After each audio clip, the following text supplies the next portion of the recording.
After spending 2 nights in Venice, we got on a bus and continued north, making a stop in Innsbruck before reaching our final destination of Salzburg. Hey everyone! So here we are in Austria, specifically Salzburg. I might be pronouncing that wrong, but this is the hometown of Mozart. So right now I am heading back downtown. I am by myself as the rest of the group is doing a tour of the Sound of Music. So I'm just going to be heading downtown myself, and we are going to go to Mozart's birthplace. Now there are 2 museums here for Mozart, one being his birthplace and the other being his residence. I'm specifically picking his birthplace because there seems to be more there, and I think I'm only unfortunately gonna have time for one. But outside of that, I just think it's so cool that today, for the first time ever outside of Canada, I am in a foreign country where I don't speak the native languages, and I am navigating around without service on my phone, so I basically don't have a cell phone. And I'm just by myself. Like I said, the rest of the group's gone. And I'm doing great.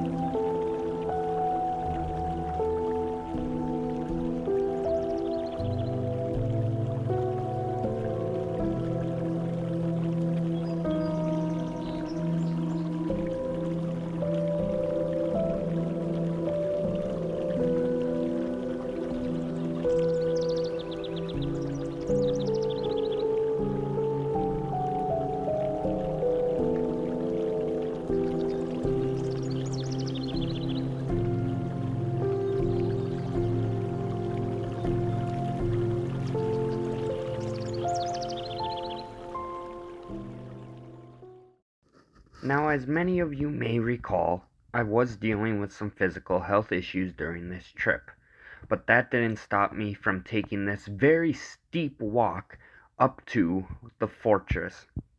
Hohensalzburg Fortress was one of the many reasons I fell in love with this hidden gem of a city. But in order to make it up there before it closed and catch the sunset, I had to run up all of these flights of stairs and up this very, very steep incline. All in all, though, I think the view was absolutely worth it.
I'm the only one on this shuttle, you guys.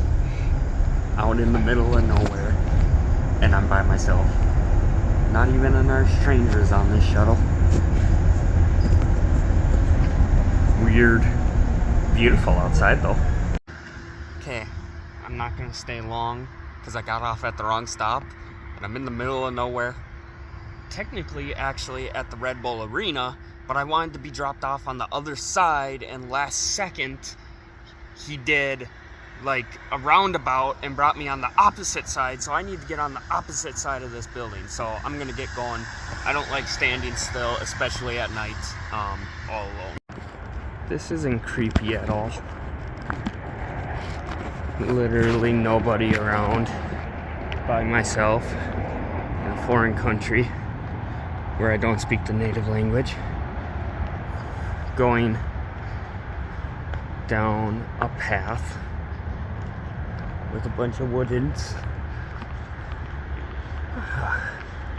Me and my bright ideas. They're so much fun. I'm just gonna get off and act like I belong here. In these situations, you do not want to look like a tourist.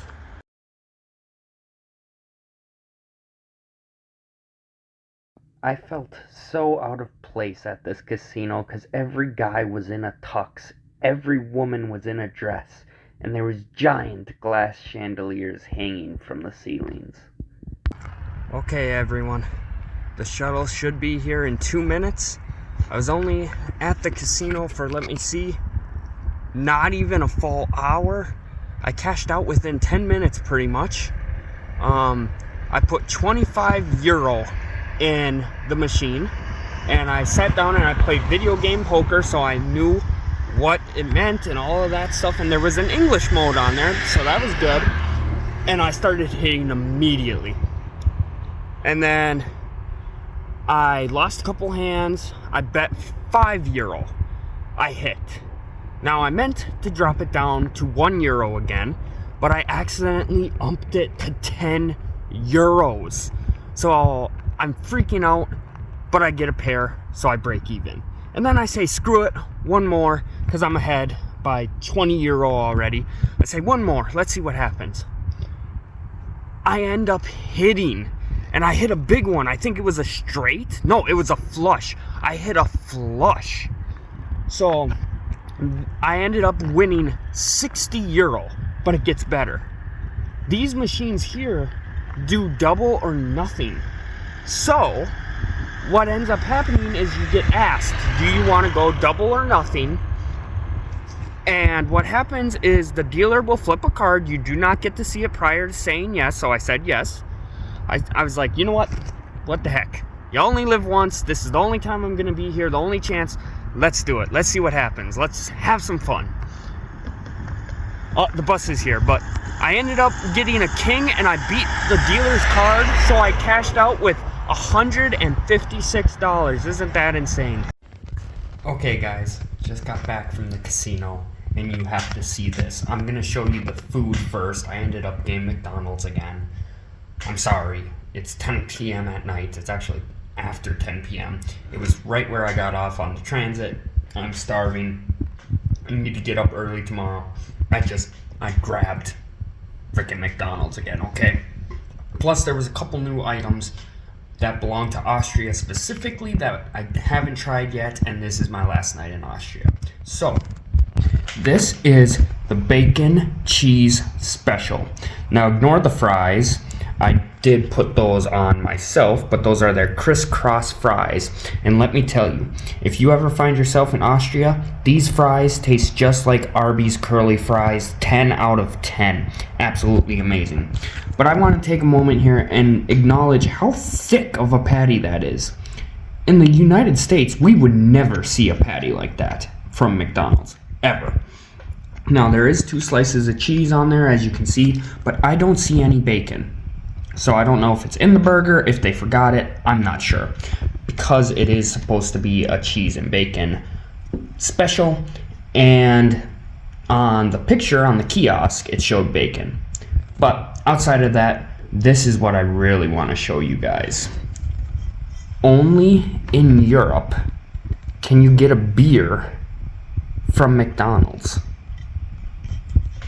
Like, never in a million years did I think I'd be getting a beer from McDonald's. So we're gonna try this out here. Definitely smells like beer. Smells like Budweiser. Smells like Budweiser.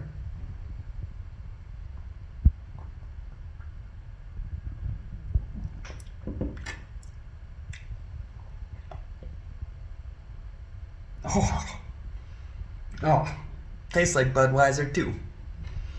Interesting.